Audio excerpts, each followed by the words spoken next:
going on, guys? LordKing here again, back with another Dragon Ball Super episode review, episode 90.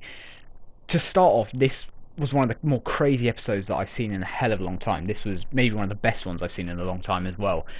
Everything that happened, whatever I'm going to say in this review, really doesn't actually do the episode justice. If you haven't seen the episode, go watch it as soon as possible, because it was absolutely unbelievable. Going straight into it, it shows Gohan and Piccolo.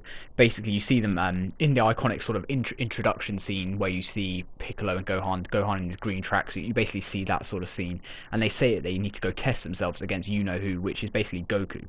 Then shows Goku eating with Tien and Roshi and Shiatsu and stuff in the restaurant. And then Gohan kind of walks in with his badass sort of thing, almost like a villain. He walked in and kind of put the cards on the table, saying he needed to basically fight Goku and test himself properly. We haven't really seen Gohan like this in a hell of a long time, pretty much since Dragon Ball Z. It goes to one of the canyons, and then we see quite a cool 2v2 sort of scene, like a tag team. It's Piccolo and Gohan, Piccolo and Gohan versus Tien and Goku.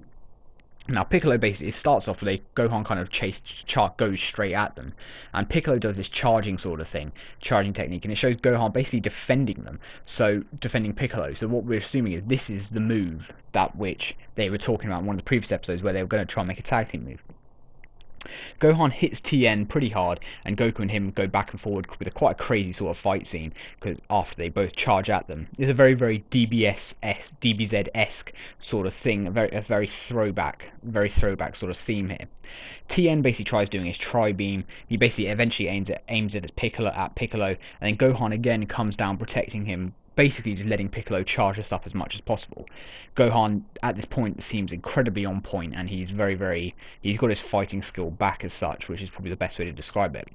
Piccolo basically then eventually fires his huge wave, which is a bit of a throwback thing. He fires this huge wave off, and Goku, he handles it as he should, but he struggled a little bit, but he did handle it. Tien basically then says, I want to stop this, we've kind of established that you have a lot of power. I think he's a little bit more scared at how powerful they are. But then Gohan says he wants to just 1v1 Goku. Tien's a little bit worried, but he just does it. They do it anyway. Obviously, none of them are going to turn that down. Going into the actual fight between Gohan and Goku, Goku goes Super Saiyan. And then we have a small little scene where they go back and forth, obviously, but then it goes over to actually Universe 10 with the elephant sort of god and Gowasu, and I can't remember the god of destruction's name, and it was a relatively funny sort of scene. There's always a funny scene in every episode where it basically just showed the team that they've recruited is these gym meatheads drinking their protein shakes and stuff. It was relatively funny, maybe not the most fitting, but I suppose it's to break up the episode a little bit. It was quite good to have. So going back over to the universe that we're in, and it shows Gohan powering up, basically go full power. It basically wants Goku to go full power as well. So we see a hell of a lot of clashes, explosions, ki blasts, and Gohan basically blocks all these ki blasts that Goku fires at him.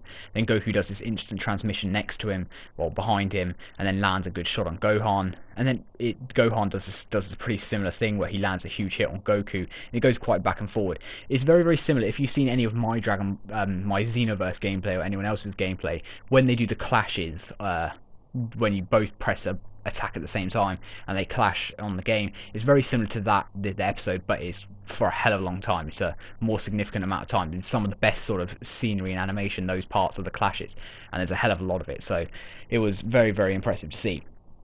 We then saw a very, very cool scene, which actually I thought, even though it was one of the smallest things of the episode, it actually was one of my favourite parts, where it showed Vegeta just smirking. It cut over to the Capsule Corporation, just showed Vegeta smirking. He's obviously fully aware of what's going on, and Gohan's pretty much back. It was quite a nice sort of moment to see that there. Goku basically then, another cool sort of part was Goku basically asks, why haven't you gone Super Saiyan? And Gohan says he basically wants to achieve the next level, but it's similar to Goku, the next level, but in a different way to him, and the way him and Vegeta have done it by going Super Saiyan Blue. He wants to do it in a different sort of way. So again, this basically hints towards the mystic god ki that I've discussed in previous videos, where Gohan's probably next transformation, whether it comes in the tournament or after, will probably be a mystic god sort of thing, maybe similar in the sense where Trunks had his Super Saiyan Rage. He was a Super Saiyan with a blue aura around it. It could be similar with a white mystic with a blue aura around it. So it could go many, many ways. Gohan basically then he asks Goku to go full power. He wants him to take it seriously. Goku goes into Super Saiyan Blue as expected, and then he actually goes straight into goes to Kaioken very quickly. So he's taken it. He's gone very seriously here. We then see this very cool scene where they go head to head. It also cuts back to the Capsule Corporation, shows everyone kind of shaking around because the ground is shaking so much, and we see this very cool scene where it shows almost like two meteors going head to head at each other, and we hear that special god music that we always hear when Goku is doing his Super Saiyan God sort of thing. Same with Vegeta as well.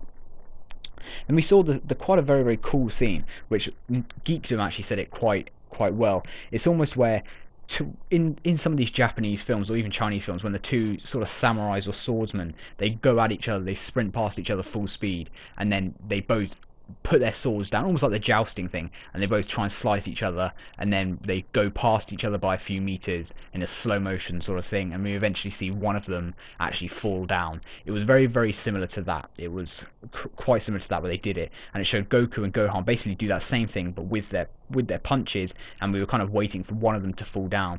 At first I actually expected both of them to fall down because of the way Dragon Ball Super goes, but what I actually enjoyed a hell of a lot was the fact that Gohan actually went down, and it showed it almost. This is one of my favourite parts of it because it almost put it into perspective, where we always see the power scaling thing is almost a bit screwed up, where Krillin fights for Super Saiyan Blue and things, but this showed Goku in Kaioken Super Saiyan Blue.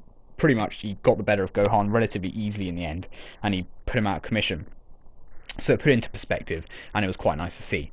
They then go onto the ground when Gohan's basically recovered. Goku says he's going to be the leader of the team. So this was almost a revelation. A lot of people weren't expecting this, including myself. Again, it's maybe just for show, and Goku probably still is the leader, but it was quite nice to see. We basically then see next week, we see the other universes preparing and doing their tactics. Then we see Hit, Frost, those sort of people. And then we also see a little bit at the end where it says Boo is probably not going to be able to, well, something's wrong with Boo. If you've seen the spoilers, then I'm sure you know exactly what is happening and what I'm talking about. But if you haven't, I won't mention too much more. Tune into the next week's because it gets a little bit crazy. I'm personally not a massive fan of it, but it's quite cool, to be fair. It is quite a cool thing. That basically wraps up this video, guys. I hope you enjoyed it. Again, this review doesn't really do the most justice to the episode. You need to see the episode to appreciate what I'm saying. I can't really put it into words how the things that happened and how good it was, because it all happened. It was so high, it was so intense and so fast paced. So do go check that out, guys. Stay tuned. I have a UFC review coming up probably tonight as well. That was an absolutely incredible event, so I'll be doing that review, and I hope you enjoyed this one.